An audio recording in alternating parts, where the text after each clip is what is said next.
సర్వాంధ్ర స్వచ్ఛ దివస్ కార్యక్రమంలో సాంఘిక సంక్షేమ శాఖ మంత్రి డోలాబాల వీరాంజనేయ స్వామి పాల్గొన్నారు. సర్వాంధ్ర స్వచ్ఛ దివస్ లో భాగంగా సింగిల్ యూజ్ ప్లాస్టిక్ నిషేధం, పునర్వినియోగ వస్తువులను ప్రోత్సహించడం అన్న నినాదంతో ప్రజలచే మంత్రి ప్రతిజ్ఞ చేయించారు.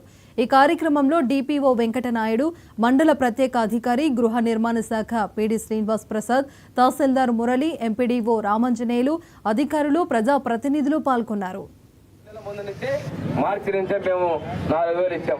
మనసున్న ప్రభుత్వం మాది, చేసే ప్రభుత్వం మాది, చిత్తశుద్ధిన ప్రభుత్వం నాది, పేదల సంక్షేమం కోసం అంకితమైన ప్రభుత్వం మాది అనే విషయాన్ని తెలియజేస్తూ అసత్యాలు ప్రచారం చేసేటువంటి వాళ్ళ మీద కూడా సంబంధిత అధికారులు చర్యలు తీసుకోవాలని చెప్పేసి నేను ఈ సందర్భంగా మీకు తెలియజేస్తా ఉన్నాను. ఈ రోజు చూసుకున్నట్టయితే పేదల ఇళ్లు కూడా తెలుగుదేశం ప్రభుత్వం 2019 వరకు ఇంటికి ఎస్సీలకు 2,45,000, ఎస్టీలకి 2.5 లక్షలు ఇస్తే గత ప్రభుత్వం 1,80,000 ఇచ్చింది.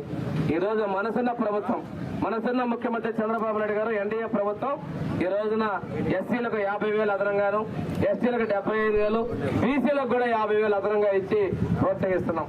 ఇంతేకాదు గత 5 సంవత్సరాల్లో ఇల్లు ఇస్తే ఇల్లు కట్టుకోకుండా ఆగిపోయినటువంటి వాళ్ళకి మీరు ఏ పార్టీలో మీకున్నా మేము ఆ డబ్బులు ఇవ్వడానికి మా ప్రభుత్వం ముందుకు వచ్చింది. మీలాగా తెలుగుదేశం వాళ్ళు కట్టుకున్నారని చెప్పేసి ఇళ్లకి పిల్లలు ఆపినటువంటి దుర్మార్గ పనులు మేము చేయలేదని కూడా మీకు ఈ సందర్భంగా తెలియజేస్తున్నాం. ఈ కార్యక్రమంలో ఆ విష పదార్థంలో ఇవన్నీ కూడా చెప్పాల్సి వస్తుందని కూడా తెలియజేసుకుంటూ